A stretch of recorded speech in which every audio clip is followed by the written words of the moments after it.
The following is rated not safe for work. It contains strong language, adult situations, and lots of spoilers. Discretion is advised. In the criminal justice system, cinematic-based offenses are considered especially heinous. The dedicated attorneys who investigate these villainous films are members of an elite squad known as the Reels of Justice. These are their stories.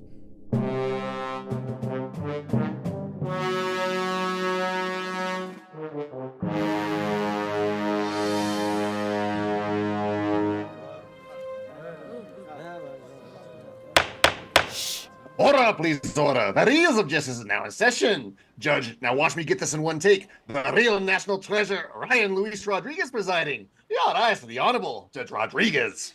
You almost got the rolling R's. You almost got them. It's so okay, close. I'm proud of you, Bailiff. Close. You didn't stumble. Be seated. Welcome to the Reels of Justice. Today we are hearing the case of The People versus National Treasure, a 2004 adventure film about a historian who uncovers a map to a legendary treasure trove on the back of the Declaration of Independence. True story. Whoa. For those of you unfamiliar with our court proceedings, we are here to determine if this film is guilty of being a bad movie. As always in this courtroom, films are to be considered excellent until proven awful, and the burden of proof lies upon the prosecution to prove beyond a shadow of a reasonable doubt that this film is guilty. Mr. Dylan J. Schlender, you are representing the prosecution. You may present your opening statement. Thank you, Your Honor. National Treasure is a lot of ahistorical nonsense that does not hold up to scrutiny. I mean, there we go. That's the elephant in the room, right? So let's just get that right out in the open. Now, some might argue it is a, quote, turn your brain off, end quote, kind of movie. But that does not gel with the theories and implications the movie is making about the founding and the founding fathers. So while I do want to talk about some of those historical points, more broadly, we can even look at this movie in a more charitable action-adventure light, but we see it still comes up wanting. Indeed, as contemporary critics were wont to point out, it is just a reductive Da Vinci Code. Also, we could zoom in on the characters. So let's put aside the historical nonsense. Let's put aside the miserable plot and focus on how unlikable, how unengaging this cast is, and the missed opportunities to develop the one interesting character that is portrayed by Sean Bean. So there will be no clues or coy riddles from me today. We are simply going to bulldoze over National Treasure and plunder the fool's gold that lies within. Thank you. Thank you, Mr. Schlender. I do love to plunder. Appearing on behalf of the defense is Mr. Joe Pontillo. Please present your opening statement. First of all, thank you very much, Your Honor. And you're welcome. Gentlemen and more gentlemen of the jury, I just want to say the real National Treasure were the friends we made while watching the movie. Okay? And how dare you, sirs and or madams, who may or may not like this movie for very superficial reasons. This movie, first of all, I'm going to ask you here today to transport yourselves to 2004. It's still 9/11, still fresh. This is what America needed at the time. Okay? It's the perfect post 9/11 silly American escapism where, yeah, it was still cool to be American for a few minutes. Now let's do a bunch of stuff that's connected to our forefathers and maybe involves treasure. It's a fun, yeah, okay, turn your brain off kind of movie. But how many of those exist today? Not many. And it's, I can think of at least 5 or 10 far worse Nicolas Cage movies that are still watchable, but not more than once. This movie, if nothing else, you can have it on in the background and not hate yourself every time you check in on it by accident. Thank you, Mr. Pontillo. We can all mention 10 or 9 or 35 Nicolas Cage movies that do not work so well. How did he know I have 4 fathers? Mr. Schlender, you may proceed with your first exhibit. Thank you, Your Honor. So I guess just to touch on some of the historical points, we could just look at how the movie actually starts. And it's with a real whopper, and that's the founding father, Charles Carroll, who was indeed the last surviving signer of the Declaration. But to make him a Freemason is almost insulting. You see, Carroll was a Catholic, and in fact, he was the only Catholic signer of the Declaration of Independence. I love And Lennon. Catholics were decidedly not Masons. Catholics didn't want anything to do with them. Masons did not want anything to do with them. There were literally Mason rules saying if you're Catholic, you're out. But as we know, the point of that is to just establish that, oh, Freemasons are secretly running the country, right? Even though Carroll would not have been there. And actually, another interesting ahistorical point that's attributed to Carroll and his Catholicism is that at the signing of the Declaration of Independence, he was getting a lot of grief for being Catholic. And someone quipped him, like, oh, go ahead and sign it, Charles. There's so many Charles Carrolls out there, that he went back up and wrote after his name, of Carleton. Wow. What a story. What a great founding father he is. Except you can't believe what you read on Wikipedia. According to the Charles Carroll House, the Historical Society in his honor, he'd actually been signing his name of Carleton since at least 1765. So why do I bring this up? Because this is emblematic of the historical damage a movie like National Treasure can do. It can and does lead to a type of mythologizing that is wholly inappropriate to bestow on the founders as men. It is their ideas that we truly treasure, you see. The real national treasure is not. Yeah, no, I'm going for it. It's not a pile of gold. And it's not the friends we've made along the way, sir. It is literally the text of the Declaration, the promise of the Bill of Rights, the fact that America, unlike any other country, was founded on ideas. That's what makes America exceptional. My goodness. I know. Exceptional and rich. To reduce the founding down to a conspiracy theory to hide large swaths of treasure is indeed a dishonor to everything the founding fathers stood for. Mr. Pontillo, were the Masons dicks? If I have one complaint about this movie, it's trying to make Masons cool. I don't think that was the route they should have went. However, the prosecution seems to be hung up on this argument of the damage this movie did to American history. And if anybody watched this movie and thought, hey, this is what really happened, this is now my view of American history, they probably shouldn't be allowed to watch movies anymore. I'm just going to put that out there. Enough. Stop it. That's a lot of our audience. Well, true. But I digress. This is not the type of movie you watch going like, I'm here to learn something. I'm here to see Nicolas Cage put together a bunch of ridiculous clues, using ridiculous methods, traveling the world for some reason, like it's, almost as if it was setting the blueprint for future Marvel movies based on how many scenes start with giant text, Paris, Boston, where do they start in Antarctica or something? Like the second this movie starts, it's Nicolas Cage on a giant snowmobile wearing these goofy shades, and he's looking for treasure with 9 other people in the Arctic. And right off the bat, you're like, how can anyone possibly hate this movie? Answer me that, prosecutor. Well, yeah, prosecutor. Well, I mean, it's kind of my job. I guess I'll give it a shot. So when I talk about the damage this can do, yes, you can object. Overruled. Thank you, Your Honor. It flows from kind of what we saw with the Dan Brown Da Vinci Code, and it's kind of this conspiratorial nature that is very popular in the American psyche, has been for years. Just ask anyone about the JFK assassination. You can ask the most sober person. He didn't do it, Jesus, Maynard. But he did land at Roswell, you see.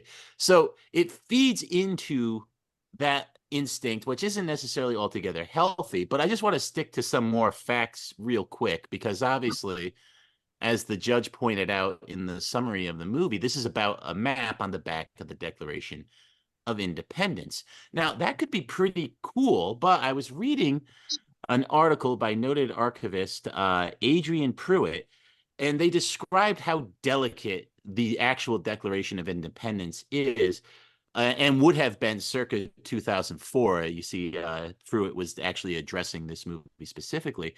And right off the jump, any exposure to air and moisture would cause the existing tears in the Declaration to increase exponentially. Almost 90% of the damage done to the Declaration of Independence throughout history has actually been from rolling it up and unrolling it. The actual text is barely legible on the document now. And this is to say nothing of handling it with white gloves. Apparently, archivists don't do that. They say the best way to handle documents like that is actually to wash your hands and have clean hands, because the cotton on the white gloves will hurt the document. It will catch and it will lead to tears. So right out the gate, stealing the Declaration of Independence, either if you go with Sean Bean's plan or Nicolas Cage's plan, the document simply wouldn't have survived that trial and travail, which is very unfortunate. And also, apparently, if you were to squeeze a copious amount of lemon juice on it, that might just be acidic enough to actually puncture holes. Well, John Voight seemed to have unlimited lemons, so they did all right. He was planning a lemon party. That's not what you keep saying. That it doesn't mean what you think it means. But my point is the entire premise. If there is a treasure map on the Declaration of Independence, if they did want to go that way, just a little cursory research, they could have found another way to make this work. As it's presented in the movie, the Declaration would have been destroyed almost immediately. Mr. Pontillo, any rebuttals to this? It seems to me the prosecution is more obsessed with the minutia and realism of a movie where Nicolas Cage steals the freaking Declaration of Independence, somehow evades literally all law enforcement in the entire United States, and is able to find this treasure and outsmart the bad guy, played by Sean Bean, who, yeah, maybe he's a little wasted in this movie because this is one of the few movies where he isn't killed. Why that's the spoiler. Guilty. But he's still great. It's still a great ride. I don't care. And if this movie was so bad, I can't imagine such people as John Voight, Christopher Plummer, Harvey Keitel. How Harvey Keitel doesn't do crappy movies. I'm sorry. Not anymore. Yeah, well, he didn't do anything. He did that sci-fi movie where they actually overdubbed his voice. Saturn 3. Saturn 3. Thank you, Your Honor. Irrelevant. Well, I disagree. Saturn 3 is always relevant, sir. All right. I might have recommended it once. My point. So my point is just kind of to put a button on that, Your Honor. When you look at the historical facts and then you look at the actual document facts, what it would do, what this would actually require, it kind of just makes the story just seem a little more lazy, a little more impossible. It makes you wonder if they could have come up with something a little more clever. You know, it's redolent of the time when we had Noah Charney on, and he was describing how Dan Brown was talking about the Mona Lisa being on a canvas, which it's really not. It's on wood, you know? So it's just these little things that these movies always get wrong, and it starts to add up, and it starts to just become very tedious. But I would like to move on to my next point, if I may. Please do. All right. So if I gave Joe the benefit of the doubt and we put aside the inaccuracies, I don't think we should, but even if we did, we can look at this as a genre movie. And obviously it's clearly just the Da Vinci Code American style. We dive right into the movie with Nick Cage and Sean Bean working together to find a clue. And here, actually, I like John Voight being the voice of the audience as he just keeps going, another clue, you know, and we keep getting further and further from anything that makes sense, the more clues we get, and the timeline starts getting really attenuated. For example, the grave that they go into at the end of the movie is marked 1784, but Benjamin Franklin, that is to say, the founding father, not Nicolas Cage's character, was in France from 76, so basically when the Declaration was signed, to 1785. He was there for 9 years, and when did he have time in that 9 years? Like, did he ship those bifocals out and tell someone, like, put them in a brick that no one's ever discovered despite having a Freemason logo? Like, no one thought that was suspicious. But anyway, again, so this is just working within the facts of the movie. If we want to accept all the crazy stuff, we still have to accept that the timeline doesn't work. And then we also have to ask ourselves, if the point was, as they kept claiming, and even Harvey Keitel echoes at the end of the movie, was to lose the treasure because it couldn't be trusted to one government, one king, one man, why leave clues at all? This isn't the Matrix from Transformers. It's not treasure hidden to help America in their darkest hours. It is said so often that the treasure is for no one. I mean, throw in a throwaway line about how the War of 1812 was actually about the British looking for the treasure. That's cool. But they don't do that. Instead, we lurch from one happenstance to another without a lot of clarity, and we were just lucky that Nicolas Cage has the exact special knowledge he needs at every single situation, and he can regurgitate it to us on command to figure out the next clue. Mr. Pontillo, is this all too convenient? I don't think it's too convenient at all. I think it's one of these movies you need to just turn. These are allowed. You're allowed to have a movie where you turn your brain off and just kind of enjoy the ride you go on. It's sort of like, Ocean's 11. Like that, none of that could really happen. But am I going to sit there and tear that movie to shreds? And guess what year Ocean's 11 came out? 2004. This is what I'm talking about. Post 9/11 escapism, crazy heists, elaborate scavenger hunts looking for old treasures. This is what we needed to heal as a country with Nicolas Cage at the helm. Now, are there some goofy scenes in this movie? Sure. Are his, co-stars, the guy, I don't remember, was it Riley and the female, are they kind of annoying? Yeah. But that doesn't take away from the whole of this movie. And just to let you know, in case you think I'm completely biased or something, I then watched National Treasure 2. That is a steaming heap of garbage. Save it for the next case, Joe. Fair enough. You have to defend that next. And I hate to correct you, Mr. Pontillo, but Ocean's 11 came out in 2001. Ocean's 12 came out in 2004. Well, fine. Same thing. I don't care. Well, and I think in defense of what Joe is saying, I'm not unsympathetic to it, but if we want to say this is a turn your brain off kind of movie, we still need some internal logic, right? We still need, so like, even if we want to put to one side, like, okay, the Declaration of Independence can survive this beating, right? We still need to understand like how all of these things are just happening one thing after another, right? Like finding the Silence Dogood letters, which I'm surprised you just couldn't even find those online. They had to go to the actual museum to find them, and then they look on the Yeah. Well, yeah. I mean, so they were finding using Yahoo. They were still building the internet. They were still getting it all figured out, but. Yeah, they were using Yahoo in that one scene. Thank you. My goodness. What a throwback. Yeah, that's true. It's not like they could just hop on their phones here. But so when that logic does start to crumble because they're just moving around in too many places and they're doing too many things, and a lot of the clues just don't really make sense, and you don't really get a satisfying reason, like why is the pipe on the ship? Why was the pipe made in the vault? Why were the bifocals made after Franklin clearly wouldn't have been there anymore? So those little things start adding up when you start thinking about it. But I could move on to my last point, Your Honor, which actually dovetails into something that Joe had mentioned about the main cast. Please. All right. So all three of our heroes are very smug and not as funny as they think they are. We know Cage is capable of doing better. We've seen his performances in many, many other movies before and since, and he's surprisingly subdued in this in a way that is pretty unpalatable.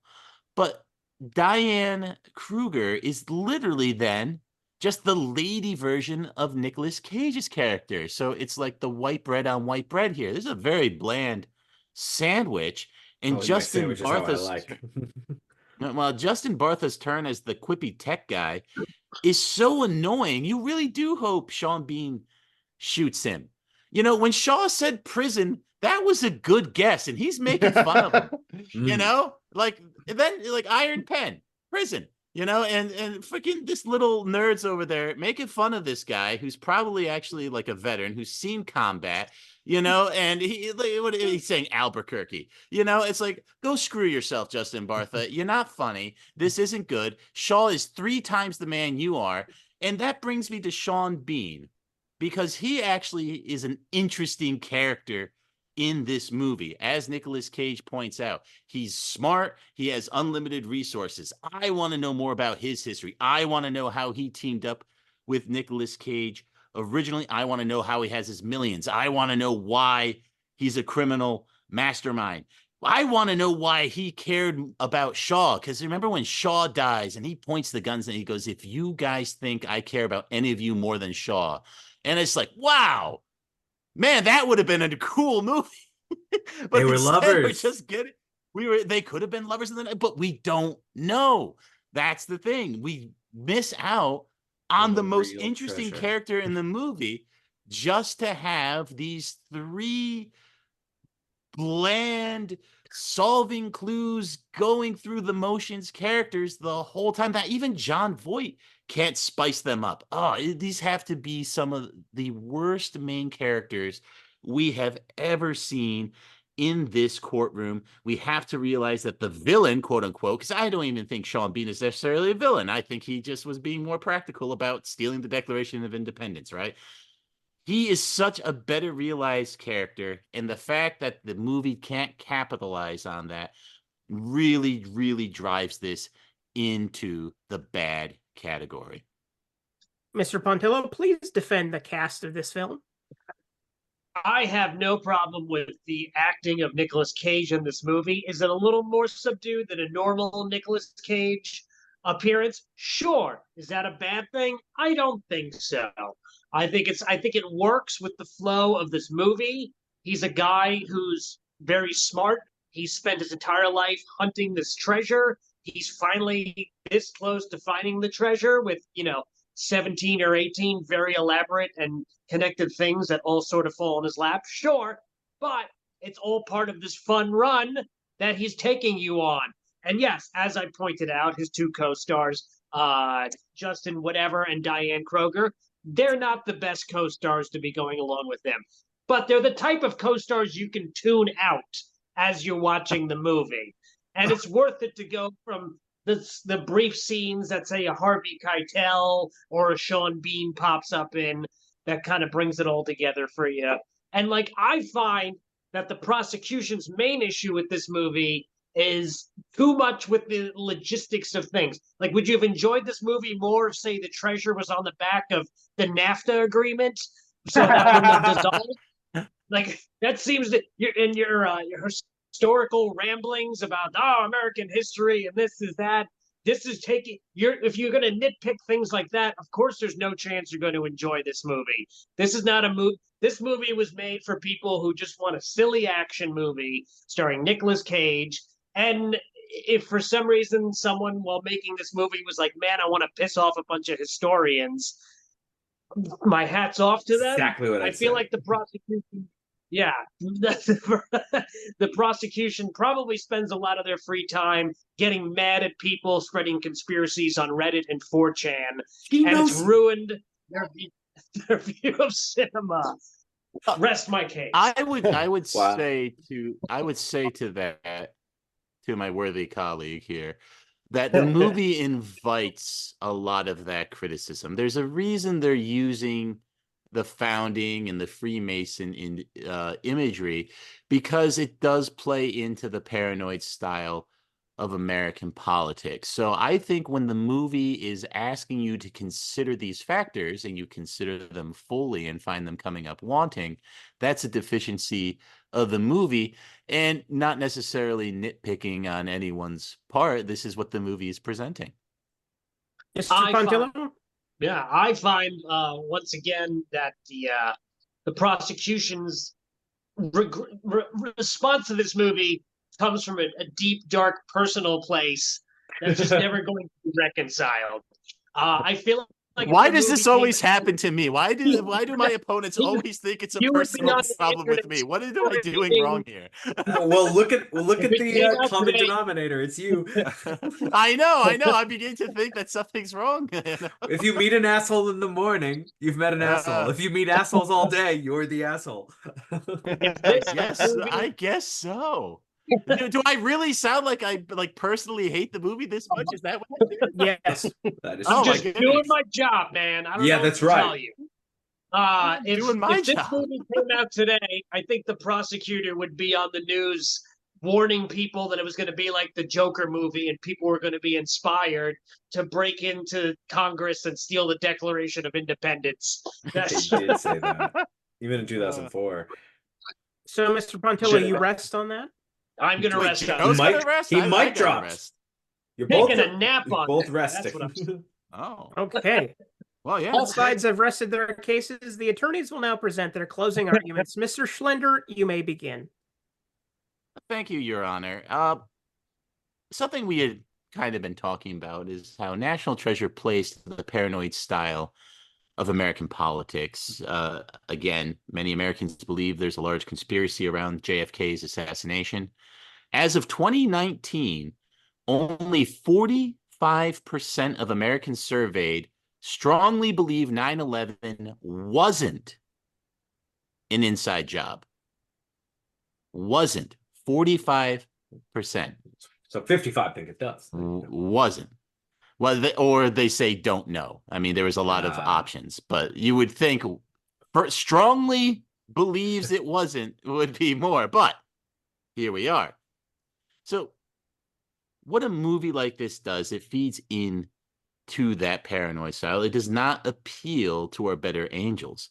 Because again, I will remind the court, the real treasure of America, the real treasure of our founding are the ideas, the words our founding fathers wrote that formed this great nation. It is not, that is to say, America is not a mystery. It's not a plot. It's not a treasure hunt. There's not more than meets the eye. So let us take the reductive action elements, the poor characters, and of course the historical nonsense, and let's bury it deep below the bowels of New York City, where it will never be discovered again. Because as you know, absolutely no development had ever happened in New York City from 1784 through 2004, and that's why the treasure was never found. Thank you. Mr. Thank Pontillo, please present your closing argument. I would like to close by saying that the prosecution's entire argument is a little hypocritical, simultaneously worried that this movie was feeding into a conspiratorial aspect of American culture, which I don't think there's anything wrong with that, because you can make a movie about anything and people are going to think it's a conspiracy telling you how things really are.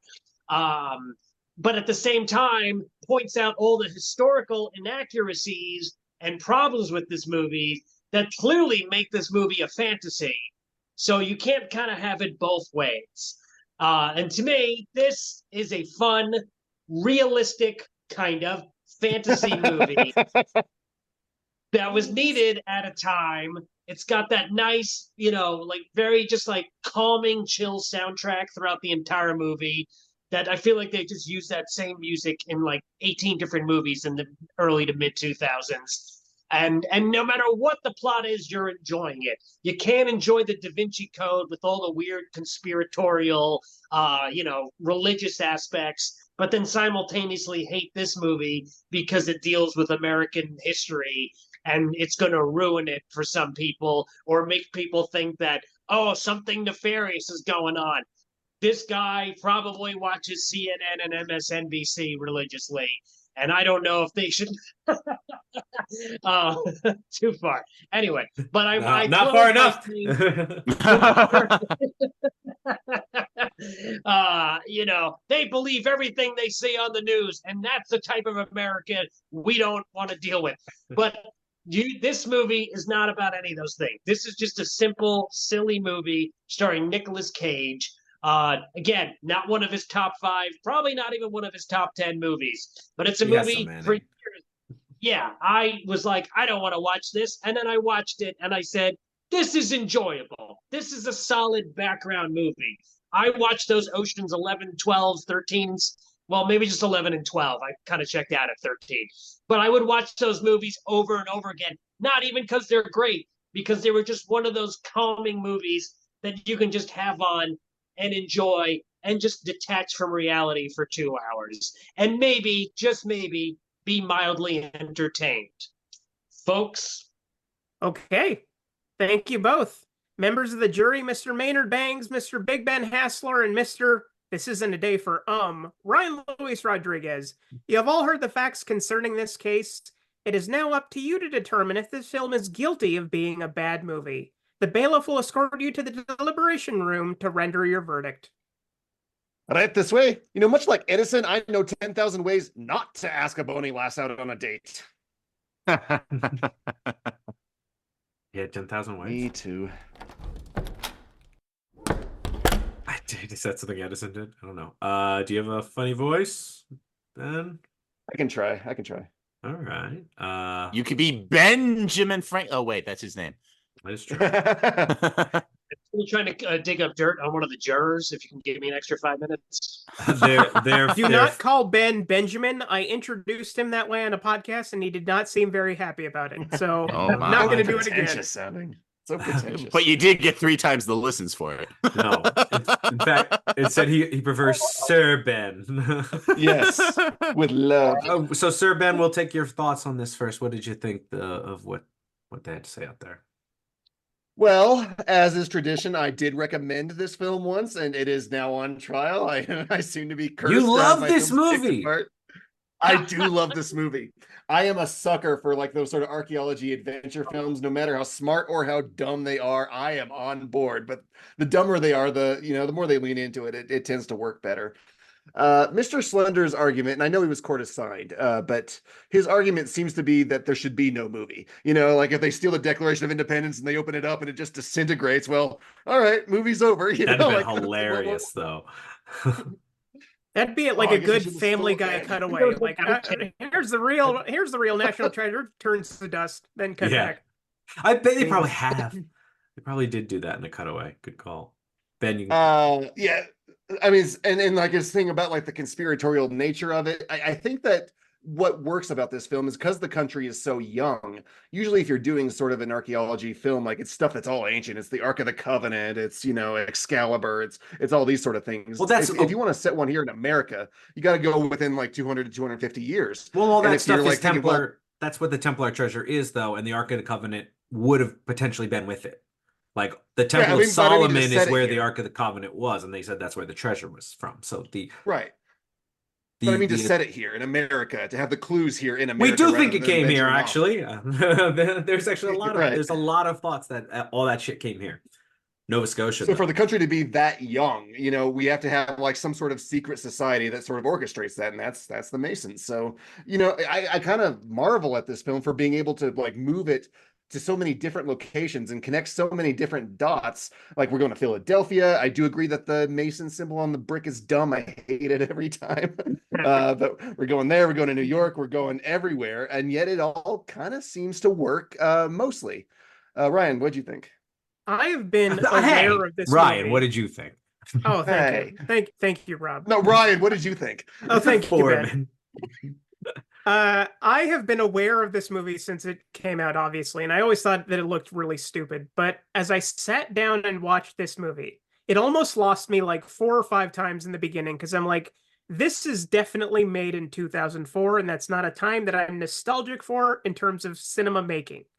But then I just started watching it and I let myself be transported by it. And by the end of the movie, boom, Gentleman 6.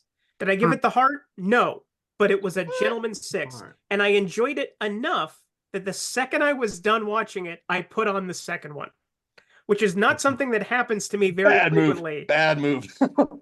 Did you like and it? I actually like the second one as much as I like the first one. I'll watch the second one. It's fine. It better be crazy. It's perfectly cromulent. He kidnaps the president and the president lets him go. It's delightful. Rob, I know you hate this movie, but you would love the sequel because it's exactly the same shit you hate about this movie. Rob, tell us about how much you hate this movie. I did hate this movie. And a lot of it was touched on by like the prosecution. Man, to make Nick Cage unentertaining, how more bland could he be in this? This is like around the time he was doing like Ghost Rider and Knowing and not really doing anything, not going for anything. Thank God You want Ghost Rider Nick Cage in this movie? That would just... No, I'm saying I don't want that. That is what he is. He's just a guy standing around. Like he's not nuts. He's not crazy. He's too If subdued. he were nuts, it would ruin the movie. There's too much nuts going on. Like, then he shouldn't be in the movie. Nuts. It shouldn't. Don't cast Nick Cage then. Cast some guy who's not good at being Nick Cage. His two friends are awful. And my biggest problem is, okay, I can give up all the history stuff, but why are we going on the chase? We don't really ever get to see the cool shit in the treasure. We spend about 30 seconds with it. And we don't really get cool set pieces. Like, instead of it being the Liberty Bell itself, you've got it being just a brick there. And so it's kind of always a thud when they get to the new place. Instead of being like there's two ways you could go with it. You could go the Da Vinci Code, where their puzzle is really good, but the way they go along with it's not very good. And then there's like Indiana Jones, where the puzzle's not important, and it's all about huge action set pieces to get there. This doesn't really do either. Like, the puzzle's not complex. Nicolas Cage just kind of immediately solves each thing. You don't have a chance to solve it. Like, you're not going to figure it out. And he just tells you what it is, and then you're off to the next place. Oh, that does remind me of a point I disagreed with. And that was last night was the first time I'd ever seen it. Last night, and that's last night, first time I'd ever seen it. I watched it. I'm like, what the hell? Okay, that was my thought. Nicolas Cage doesn't know everything in this movie. I like that. Like Justin Bartha gets one where he's like, no, daylight savings time wasn't invented then. It's not always him. It's just is he the little IT jerk? Yeah, he's the nerd. Oh, I hate him. Nerd, so if he said stuff, it was just like my ear went white noise. I just one almost okay moment in the movie. yeah. The one time he's helpful. All right, let's start locking it in, Ben. Well, also, as far as like there being like a lady version of Nick Cage, it's like when Niles shows up in Frasier. It's like, oh, now there's two of them. They belong together. I don't like, they're a couple. There were episodes of Frasier before Niles shows up. No, but he's Cheers. Saying, it's a lady. But that's there you go. I love the cast. I love Nick Cage. Justin Bartha's okay. I love Diane Kruger, not Kroger, not heir to the Kroger chain. But that soundtrack is so great. It just draws you in every time. They use the same exact soundtrack in the second movie, and it's still good, even though the clues there are kind of more weird. Not guilty. Absolutely, this is such a fun movie. Ryan. Well, as you know, I like to shit on things constantly. I'm such a puss that I gotta always put my foot in it. But you know what? This time, I'm feeling generous, and I already know how Rob is gonna vote. You said gentlemen. What the fucks? So yeah, let's face it. I like this movie. I think it's okay. I think it's neat. I think it's good that if kids watch this movie, they're interested in American history, even if that history is bullshit. I just think that it's good to encourage kids to think about their government as an elaborate treasure hunt. So, yep, I'm gonna go not guilty.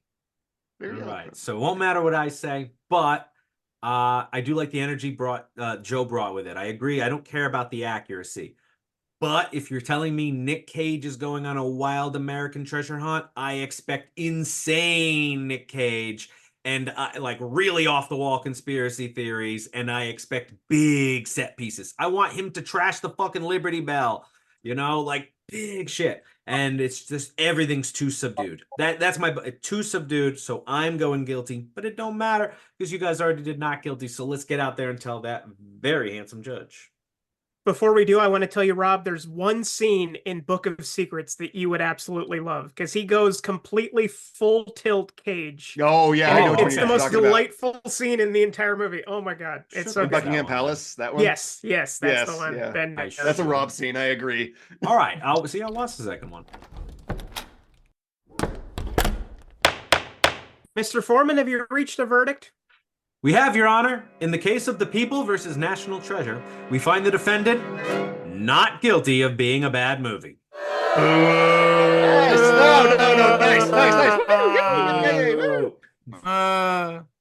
The verdict is so rendered, but can only be revealed after an American history-themed scavenger hunt. Time to steal the Declaration of Independence. Court is adjourned. Shatters in my hands. No. Why did I I cover told you them not in to wear lemon those juice? gloves, Maynard. Oh, weird. Same idea.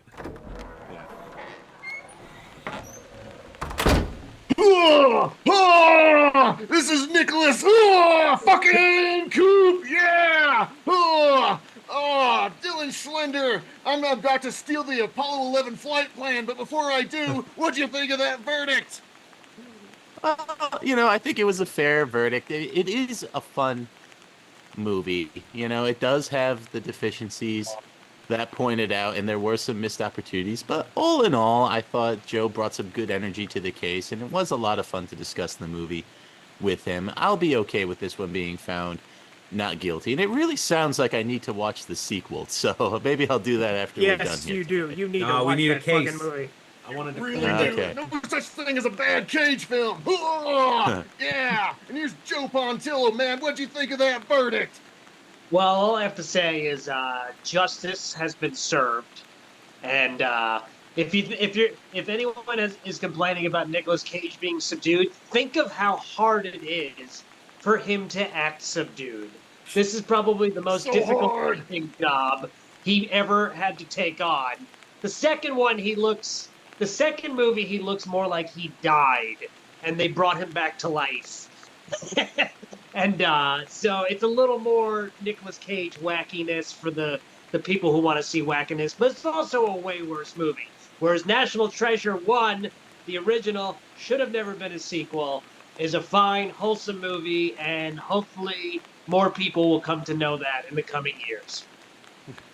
I agree. It's so hard to be subdued. Not the butterflies! Let's return to the studio for post-trial analysis.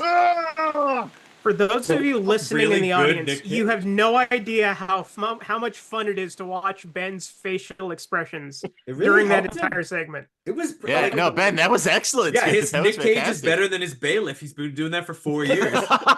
Yeah. Unbelievable. I don't think so. Now, Schlenzo, you can tell people that you actually like this movie.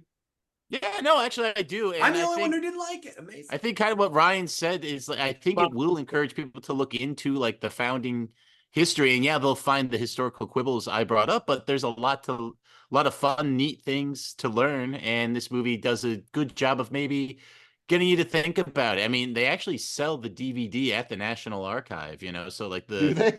That's just Yeah, they because actually Disney did. owns the National Archive. Oh, that makes sense. That makes They got sense. the idea. They want you They to break sell it in. at every Freemasons meeting.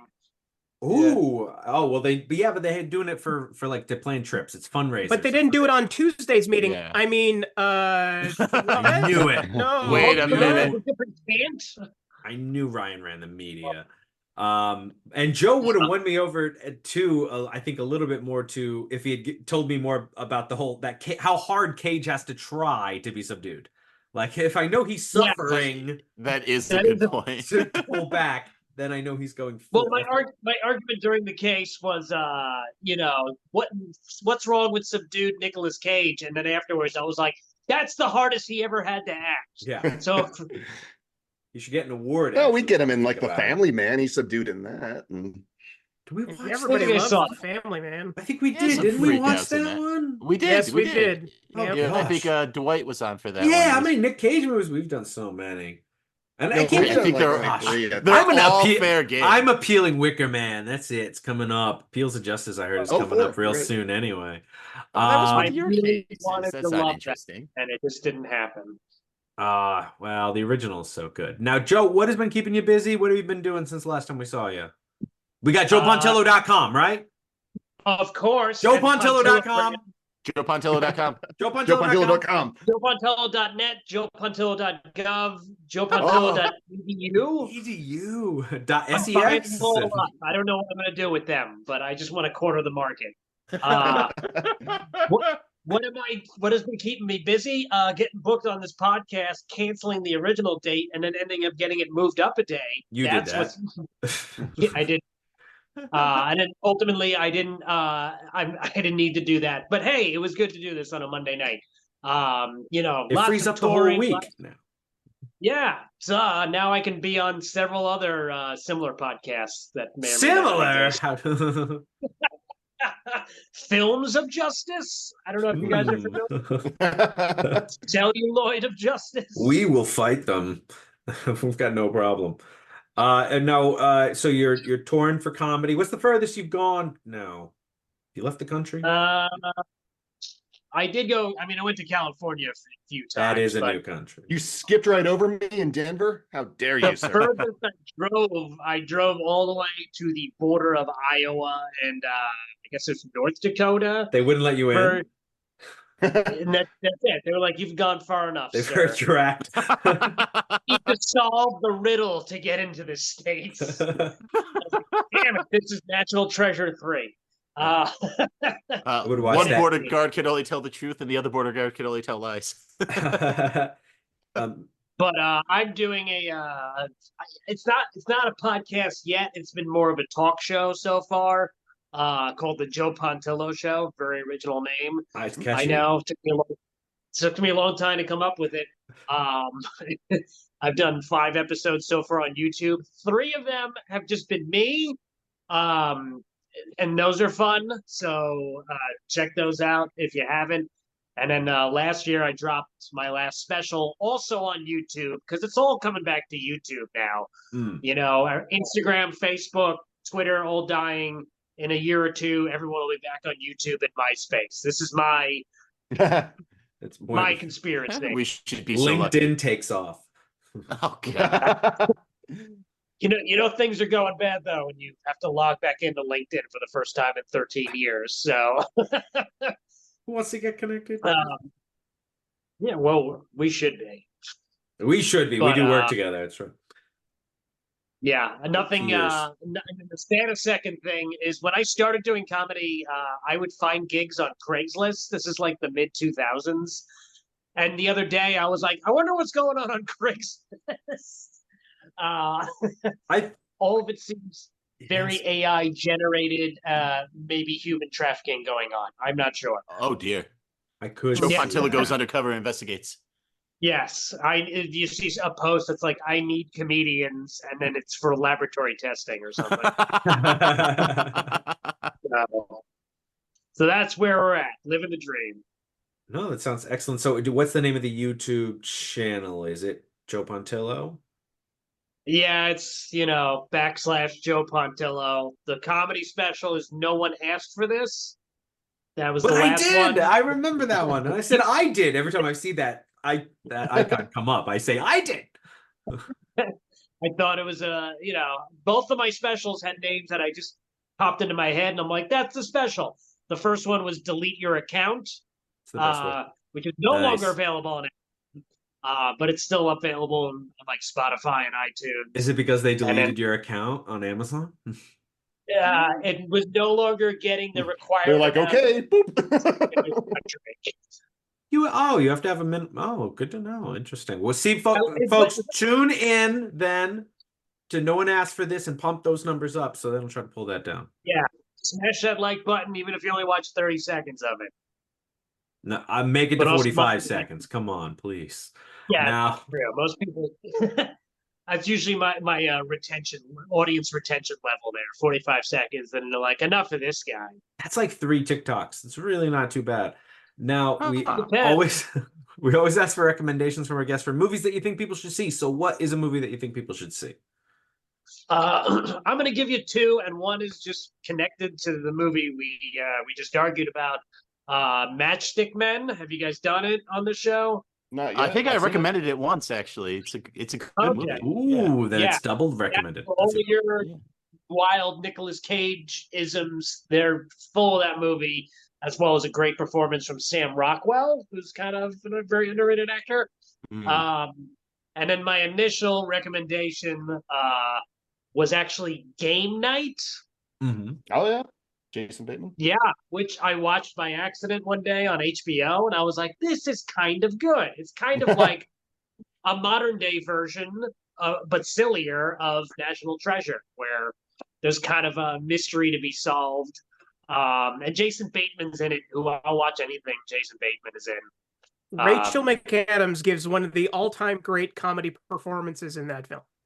She is absolutely brilliant. And I'm going to vouch for Jesse Plemons, who I think really broke out in that movie. Yes, absolutely. Oh, right. He's tremendous in that movie, yeah. Especially all the at actors the end. are good in that film. Yeah, it's a really good quality movie that I feel like didn't do that well at the box office. Am I mistaken? It did. It didn't do like tremendous, but it did well enough. Okay, so yeah, there you go. I think And it's let's found not more forget- life after. Engelbert Humperdinck on the soundtrack at the very end. You know, the movie has something for everyone. I was about to say, it had something everyone really liked. So that's a successful You can recommendation. get the Engelbert Humperdinck audience. Forget what can't you get. That's a niche that we tap into every week somehow. Schlenzo, what is your recommendation? Thank you, Maynard. You know, I was talking about the Da Vinci Code a bit, so I actually thought of a movie that I wanted to recommend that honored Leonardo da Vinci really well, and that's 2023's The Inventor. It is a lovely stop-motion feature, and we get to explore the later life of Da Vinci as he begins to understand what life and beauty are all about. We get a fantastic turn by one of your favorites, Maynard, Mr. Matt Berry as the Pope. Oh, and my. all the other in. all the other voice acting is on point as well. It is understated and crafted exquisitely, and thank God people are still doing stop motion, as it is the most magical form movies can take.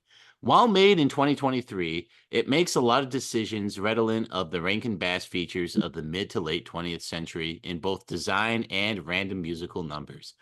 I'm not sure where this is streaming, but you should at least rent it. I can't imagine the film saw a return on its production budget, and actually I checked Wikipedia after I wrote that. It cost $10 million to make and only grossed $1 million, so for the love of God, support people who are making stop motion whenever you can. So go buy it or rent it today. We may never. Can I do a rebuttal? Sure, you hate stop motion. Stop motion altogether. Zero It's motion. Go motion. I want inert clay film for 2 hours. There's a limit. No, it was great. I love that he pitched that kind of like he was still at a trial. He does. He lives the just gimmick. You can't turn it off. Yeah, That's what I was like, they I was built on the show around me. He really lives it. Ryan, what have you got for us? Do I like? My Trek recommendation this week is a Czech film, perhaps one of the crown jewels of the Czech New Wave, 1966's Daisies, directed by Vera Kilva. I apologize if I mispronounced it, which is probably the case. She hates The that. film follows two young women, both of whom are named Marie. Believing that the world is spoiled, they'll be spoiled as well, engaging in a whirlwind spree of destruction across the country. That sounds like a fairly straightforward narrative, but I must stress that nailing it down in those terms is reductive. Look, I'm not going to say I understood this film. It seems intent on confusing and confounding the potential audience, but it's probably allegorical or metaphorical or other words that end with oracle, which is probably why it was instantly banned by the Czech government. What I can say is that Kilva is playing with the form of cinema, constantly experimenting and getting downright kaleidoscopic. If you take the time to sit down and truly invest in it, you will be rewarded, I think. I don't even know how I feel. and it's only 76 minutes long. You can spare it that much at least. Daisies is currently streaming on, you'll never guess, not Tubi, the Criterion Channel, which is like Tubi for people who like to pay for shit. So not Tubi at all. For good films. Pay for good films. The Czech government. He hates the Czech government. I'm not sure what it is. All their Czech bounce. Well, it was a bunch of commies. It was the 60s. All right, Well, they say it really checks a lot of boxes. Big Ben, what have you got? You guys, like National Treasure, I am fed up with my former recommendations of going to trial. I, by far and away, hold the record for having my beloved films just pulled apart and scrutinized by this kangaroo court, and I say no more. I am going to pull a Schlender and dive into the inscrutable work of one J. Lee Thompson, whose hackers abound on a little platform of forgotten flicks called Tubi, and recommend King Solomon's Mines. This film is a Wish.com Indiana Jones, and it knows it. It takes pleasure in it, but with such amiable talent as Shogun's original Anjin-san, Richard Chamberlain, the undeniably gorgeous Sharon Stone, and fresh off the real Indiana Jones films, John Rhys Davis on screen, clearly all having such a blast and not taking themselves or the film too seriously, we have a film that's clearly destined to be immune from trial. Throw back a couple of beers and you'll experience a delightful mix of both laughing with it and at it, but mostly at it. Ben, do you know the story about Sharon Stone in that film? I do not. That the crew hated her so much that when she was submerged in water, the entire crew peed in it. Oh my gosh! Ew, while she's in it? Well, no, not while she's in it. Oh, okay. Before I'd get out. I'd be like, hey, stop that. No, before. She didn't know. She's saying she didn't know that she was swimming in pee. Peeing in the water. They must have been very That's hydrated. Yeah, I don't know. I mean, there's people I hate. I would not subject them to that. Sorry, Robbie, you're free on that one. Seen in National Treasure 3, but it never got made. Wait, no, they did a TV show. There's a large section, terrible television show. Large section of the internet that pay a lot of money for that behind the scenes footage, though. My recommendation this week, it's also the same words my neighbor's dog keeps whispering in my ear all night. Talk to Me from 2022. A group of young, that's telling you, the dog tells me to do bad things. A group of young teens find an eerie embalmed hand that allows spirits to temporarily possess their bodies. You know, for kicks. Yeah. In my day, we used to just get high, but no, the DARE program has these kids communing with the dead. As they push the envelope of allowing these sessions, or should I say, post-sessions, to go longer and longer, are they losing themselves to the power of the spirits? This one took me as a bit of a surprise. I passed on it for a while. Possibly I heard an erroneous negative review from someone, but this one was one of the best horror movies of that year and since. It is A24, duh, so I probably should have known it was going to slap, especially when they do horror. But I would include this in the same vein as something like It Follows, a smart, stylish, elevated horror film that knows its story and themes and uses the genre of horror to express it. In fact, it kind of reminds me of a more horror-centric Flatliners, where the characters keep pushing the bounds of their exploration into the unknown, and of course, the consequences that come along with that. What could go wrong with allowing a totally random spirit to possess your body? Schlenzo, what could go wrong? Oh, does the dog know? Yeah, I think they'd be fine. You guys are working with the dog, I know it. But with that, we're all at a show. We got to thank our guest Joe Pontillo for joining us. Thank you so much, Joe. Yeah, thanks. I guess thanks for having me. What do you mean? Yes, it's a fucking honor. We're editing out all the JoePontillo.com advertisements now. That is our. I hope I made some people think today. No, I turned off my brain like you told me. Yeah, or yeah, JoePontillo.com is our most plugged property on this show, easily. It really is. It's at the end of every episode. JoePontillo.com. But with that, we are all at a show. Like we already said, we hope people will join us again next time as the reels of justice keep turning. Count it. JoePontillo.com. Ryan, no JoePontillo.com. Ryan. Just rename it the Joe Pontillo Show. Just Reels of Joe Pontillo. Ooh. Pontillos of Justice. Yeah. Reels of Justice. There it is. Well, there it There is. it is. We're There's the gonna cut that post in. plug. There we go. All right. Now we can I hit was afraid. stop. Please follow us on Twitter at Reels of Justice, Instagram Reels of Justice, and Facebook.com/Reels of Justice.